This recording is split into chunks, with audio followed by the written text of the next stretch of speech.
Mais Paul il dit qu'il avait été élu. Dans le sein de sa mère, il dit j'étais déjà élu du Seigneur. Et après avoir entendu l'appel céleste, je n'ai pas résisté à cet appel. Pourquoi ? Parce que le Seigneur avait élu Paul avant qu'il soit né même. Acte 22, 14. C'est lorsque le Seigneur a jugé bon d'établir dans son ministère l'apôtre Paul que cela lui fut révélé. Et oui, et cela lui fut révélé. Et quand on lit dans Galates 1, verset 13 à 17, Galates 1, verset 13 à 17, quand on lit dans Galates, Paul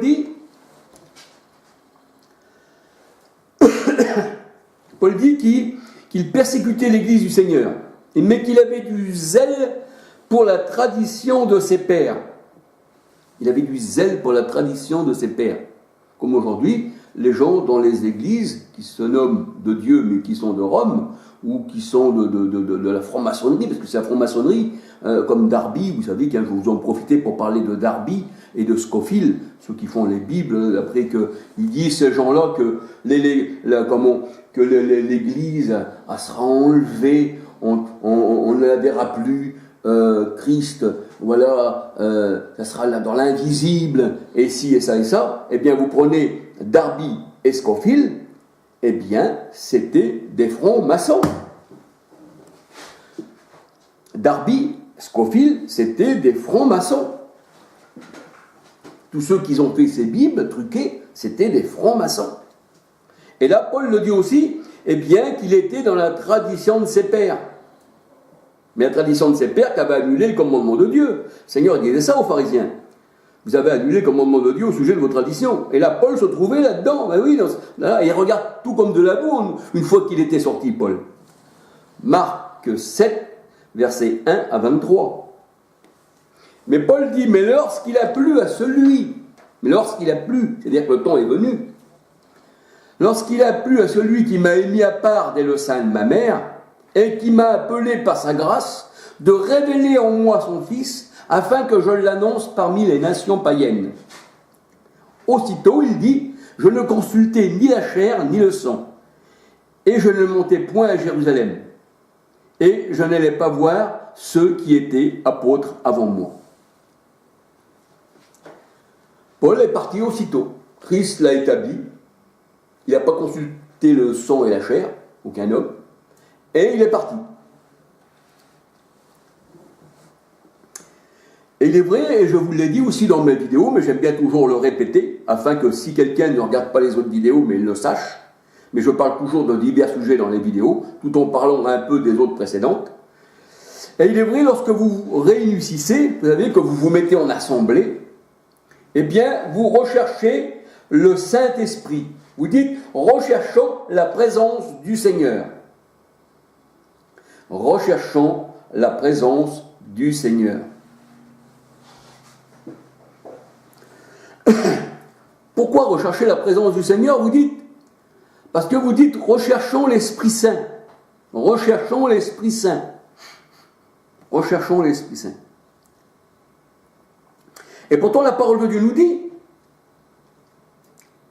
examinez-vous vous-même pour savoir si vous êtes dans la foi. Examinez-vous vous-même pour savoir si vous êtes dans la foi. Éprouvez-vous vous-même. Ne reconnaissez pas que Jésus-Christ est en vous. Ne reconnaissez pas que Jésus-Christ est en vous. Donc on ne recherche pas la présence de Dieu. Et si on allait dans les assemblées qu'on rechercherait la présence de Dieu, ça serait donc la chair, qui ferait qu'on irait dans la présence de Dieu. Puisqu'on recherche l'Esprit, donc on n'est pas venu avec l'Esprit, on le recherche dans une réunion. Et où ? Et le Seigneur, la parole de Dieu ne nous dit pas ça. La parole de Dieu nous dit, ne reconnaissez-vous pas que Jésus-Christ est en vous ? Et la parole de Dieu nous dit, à moins peut-être que vous soyez des réprouvés. La parole de Dieu nous dit que si tu n'as pas l'Esprit en Christ en toi, tu es un réprouvé. Celui que Dieu rejette, loin de lui. Et la parole de Dieu nous dit, dans Romains 8, 9, celui qui n'a pas l'Esprit du Christ ne lui appartient pas. Celui qui n'a pas l'Esprit de Christ ne lui appartient pas.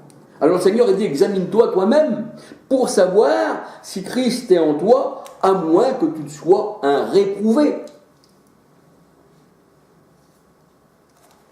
Et la parole de Dieu nous dit que les apôtres, eux, n'étaient pas des réprouvés, parce que c'était l'Esprit de Christ en eux qui les faisait agir. Paul disait, c'est Christ qui vit en moi. Eux, ce n'étaient pas des réprouvés, les apôtres, comme tous les enfants de Dieu d'ailleurs, puisque Dieu, Christ, vit en eux par l'Esprit. 2 Corinthiens 13, versets 5-6. Examinez-vous vous-même pour savoir si Christ est en vous, à moins que s'il n'est pas en vous, eh bien vous êtes des réprouvés. 2 Corinthiens 13, versets 5-6. Et la parole de Dieu a dit que notre corps, eh bien, il est pour le Seigneur. 1 Corinthiens 6, 13 à 19. Et nous avons en nous un seul esprit. Et oui. Et les membres du Christ restent attachés à la tête qui est Christ. Si la tête qui est Christ n'est pas sur son corps qui est l'Église, eh bien, ce n'est pas une Église véritable, c'est une Église décapitée. C'est une Église morte. Regardez quand Siméon allait au temple. La parole de Dieu, elle dit, Siméon allait au temple. Mais si Siméon n'allait pas au temple pour rechercher l'Esprit du Seigneur, la parole de Dieu nous dit, c'est poussé par l'Esprit Saint que Siméon fut allé au temple. Pour louer qui? Le Seigneur. On ne va pas dans une assemblée pour rechercher le Seigneur qui ne serait pas en nous, donc ça serait notre chair qui nous a renvoyés. Mais là, la parole de Dieu a dit que Siméon, lui, rempli du Saint-Esprit, allait au temple. Ça, c'est merveilleux. C'est le Saint-Esprit qui pousse à louer l'Éternel. Luc 2, verset 25-27. Luc 2, verset 25-27. Et la parole de Dieu nous dit qu'on ne peut pas louer l'Éternel si on n'a pas l'Esprit de Dieu en nous. Parce que notre chair, elle ne peut pas louer l'Éternel. On serait un corps vide sans Christ. On ne serait pas le temple du Saint-Esprit. On ne serait pas le temple de l'Esprit du Christ. Romains 8-9, si tu n'as pas l'Esprit du Christ, la parole de Dieu a dit que tu ne lui appartiens pas. Et la parole de Dieu, elle dit que la chair est ennemie de Dieu. La chair est contre Dieu. Elle n'accomplit pas les choses de l'Esprit. Romains 8, verset 7. Et la chair ne vous donnera jamais à rechercher le Saint-Esprit. Nous sommes scellés du Saint-Esprit. Et l'époux, ne quitte jamais son épouse. Sinon, ça voudrait dire qu'il l'aurait répudiée. Si Christ n'est pas en nous, examinez-vous vous-même, à moins que vous soyez répudiés. Et la parole de Dieu nous dit, celui qui s'attache au Seigneur est avec lui un seul esprit. Notre corps est pour le Seigneur, et le Seigneur, c'est l'esprit. 2 Corinthiens 3, 17.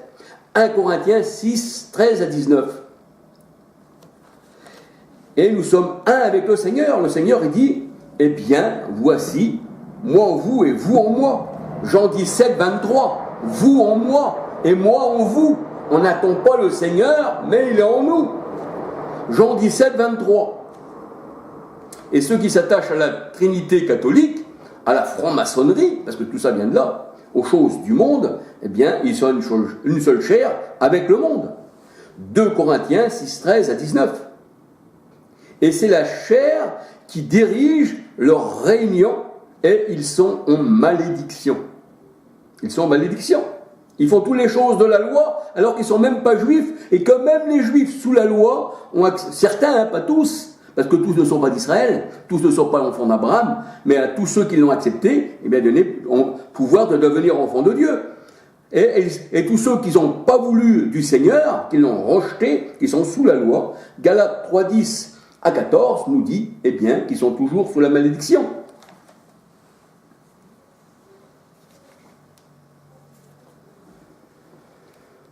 Alors, c'est vrai que le bébé, je reviens encore à en parler des enfants, n'a aucune conscience, donc, même en étant né, même des fois à l'âge de 3, 4 ans, 5 ans, 6 ans, ça dépend de l'enfant, il n'a aucune conscience du bien et du mal. C'est pour ça que le Seigneur, en sa parole, lui dit dans Romains 9, 11, si on lit Romains 9, 11 et qu'on lit la suite, et il dit, les enfants n'étaient pas nés, ne connaissant ni le bien ni le mal, Mais ça, c'était le décret d'élection du Seigneur.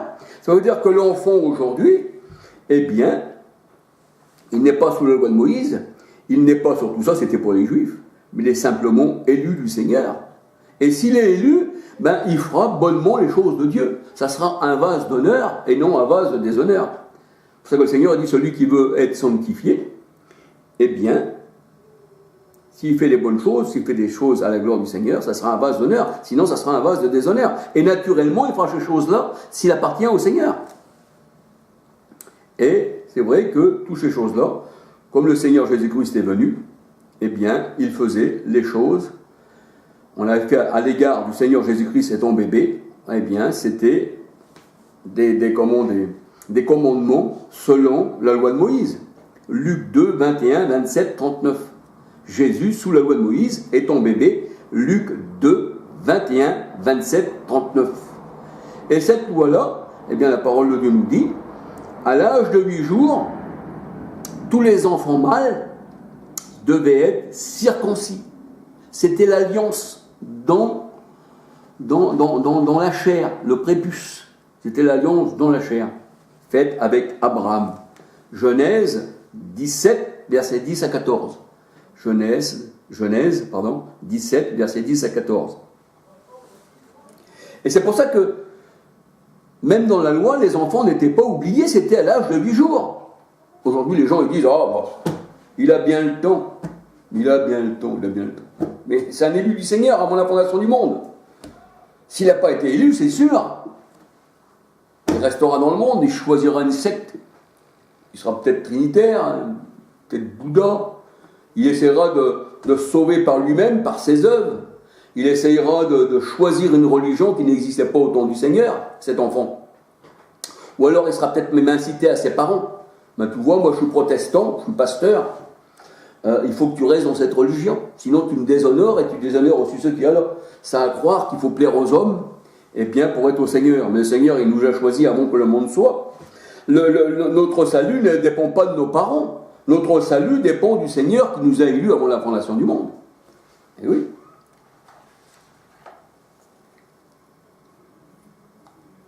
Et même Jérémie 1,5 dans la parole de Dieu.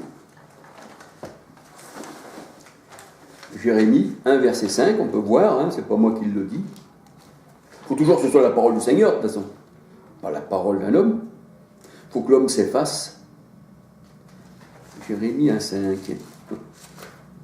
Oui, Jérémie 1,5. Eh oui. La parole de l'Éternel me fut adressée en ces mots. Donc Jérémie, hein, bien sûr. Hein. La parole de l'Éternel me fut adressée en ces mots. Jérémie 1, 4, 5.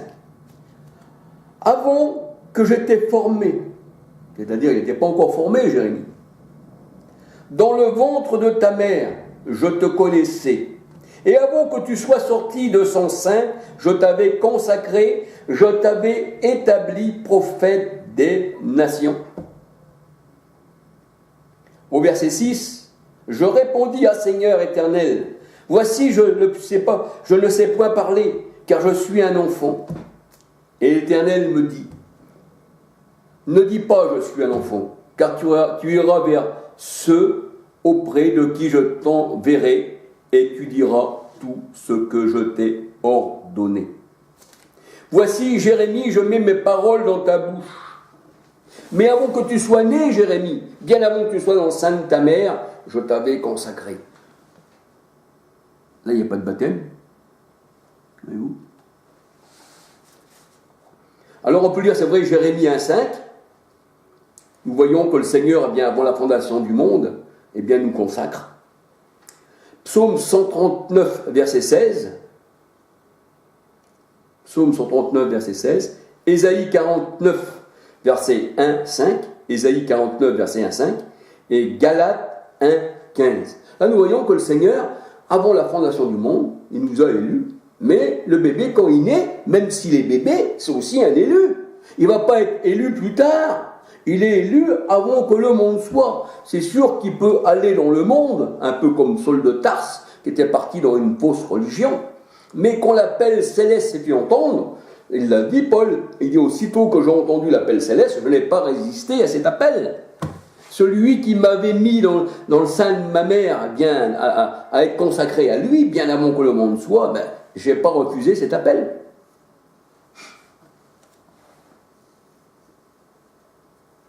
Et le vrai baptême, la parole de Dieu nous dit, c'est celui de l'Esprit Saint. Jean a baptisé d'eau, c'est vrai, pour emmener le peuple à la repentance. Il préparait un peuple bien disposé au Seigneur. Et le Seigneur Jésus-Christ, bien sûr, eh bien, n'était pas encore là quand Jean-Baptiste baptisait. Il disait, il vient après moi celui qui est plus grand que moi, lui vous baptisera de l'Esprit Saint, mais moi je vous baptise du baptême d'eau.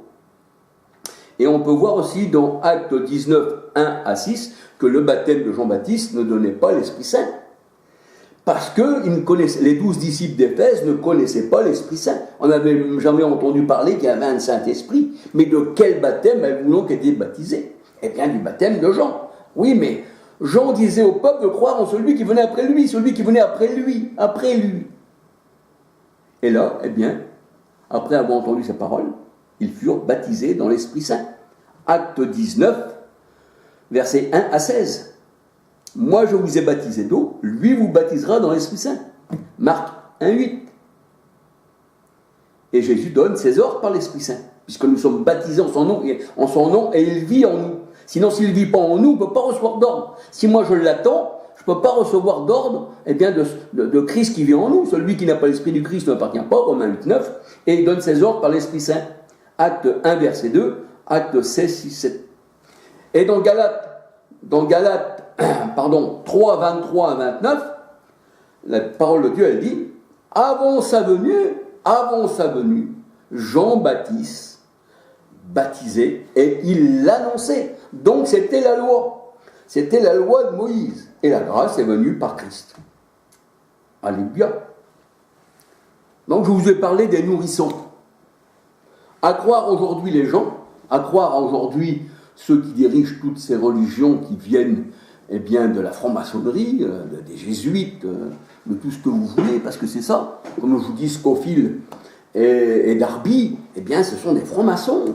Vous prenez votre grand prédicateur, Billy Graham, c'est un franc-maçon. Il suffit d'aller sur les réseaux sociaux et puis de mettre Darby, franc-maçon, Billy Graham, franc-maçon, les témoins de Jéhovah, franc-maçon, ils vont voir que Thèse Russell, c'est un franc-maçon. Et toutes les religions du monde sont prises par le monde. Et c'est pour ça qu'aujourd'hui, les gens, ceux qui se disent de Dieu, baptisent les homosexuels, parce que tous ces gens-là les forcent à faire tout ça. Et eux, ne voulant pas se dégager de tout ça, ils restent dans ces religions, et comme l'a dit la parole de Dieu, le Seigneur, il leur a fermé les yeux pour ne pas voir, et leurs oreilles, et même le cœur, parce que tout vient du Seigneur en vérité. Donc, vos enfants, vous ne savez pas quand ils naissent, si c'est des élus du Seigneur. Vous ne savez pas. Ils peuvent des fois prendre un chemin avec vous même, dans votre égarement. Il peut marcher un peu comme Paul marchait dans l'égarement dans la tradition des hommes. Il disait qu'il était zélé dans la tradition des pharisiens, oui. Ils avaient annulé le commandement de Dieu au sujet de leur tradition, c'est ce qu'il disait le Seigneur. Mais quand on entend la vérité, si on est un élu, avant qu'on nous soyons dans le sein de notre mère, si on entend la vérité du Seigneur, un jour, il est forcé que l'on sorte. Parce qu'on écoutera la voix du bon berger. Parce que le Seigneur, il regarde aussi les enfants. Parce que c'est là que le Seigneur il dit, soyez comme des petits enfants aussi, voyez-vous. Et le Seigneur, la parole de Dieu, elle dit qu'il connaît ses enfants. Et même la personne âgée, le Seigneur, il l'appelle son enfant, petits enfants. Parce que pour celui qui est de toute éternité, le Père créateur, celui qui peut toutes choses, celui qui établit, celui qui fait les choses qui nous paraît des fois des choses insensées, parce que les voies de Dieu sont impénétrables pour nous. Des fois on dit, mais Seigneur, il y a des choses que tu fais, et nous on voit des fois avec notre cœur humain, donc notre jugement, ce n'est pas le jugement du Seigneur, parce que le Seigneur, il va au-delà de notre jugement. On ne peut pas parler avec le Seigneur. On peut recevoir que des choses qu'il a bien voulu nous révéler. Donc, les enfants, ne sont pas oubliés du Seigneur. À l'âge de 8 jours, dans l'ancienne alliance, eh bien, il y avait l'alliance avec le Seigneur dans le sang. Tu le feras, tu le circonciras à l'âge de 8 jours. Et Jésus né sous la loi, eh bien, c'était circoncire à l'âge de 8 jours. Et là, on regarde encore que, eh bien, le Seigneur, maintenant, il veut que nous soyons circoncis, eh bien, dans le cœur. Ça, c'est l'alliance, eh bien, dans l'esprit, dans la pensée. Ça, c'est le cœur lavé d'une bonne conscience. Hébreux 10, 22. Là, c'est plus une alliance dans la chair, c'est une alliance dans l'esprit. Et celui qui s'attache au Seigneur est devenu avec lui un seul esprit. C'est ça l'alliance. L'alliance, c'est le mariage, c'est l'époux. Paul disait, je vous ai marié à un seul époux. Je vous ai marié à un seul époux. Pas trois, parce que sinon l'Église serait adultère. Comprenez-vous, s'il y avait 3 dieux, ça serait adultère. Mais le Seigneur, il dit, son Église est sainte, irrépréhensible, exempt de toute tâche. Le Seigneur, il l'a blanchi par son sang et son esprit. Le Seigneur, avant, il dit, vous étiez homosexuels. Oui. Avant, vous étiez idolâtres. Avant, vous faisiez des choses impures. Avant, vous étiez dans les sectes. Avant, vous vous battiez comme ça. Il y avait des guerres entre vous. Vous étiez charnels. Mais la parole de Dieu, elle dit, mais vous avez été lavés. Mais vous avez été blanchis. Par le sang du Christ et par son esprit. Alors, les enfants, même si on les présenterait au Seigneur aujourd'hui, selon la loi, alors qu'on les met en malédiction, le Seigneur dit, vous êtes déchus de la grâce, vous qui voulez accomplir les choses de la loi, et Christ serait mort en vain, la parole de Dieu nous dit, et bien même que vous faites ça, vous n'avez rien compris à la parole de Dieu. Parce que le Seigneur, s'il nous a choisis, même qu'il n'y a pas comment on appelle ces choses-là, des rythmes, hein, des cérémonies,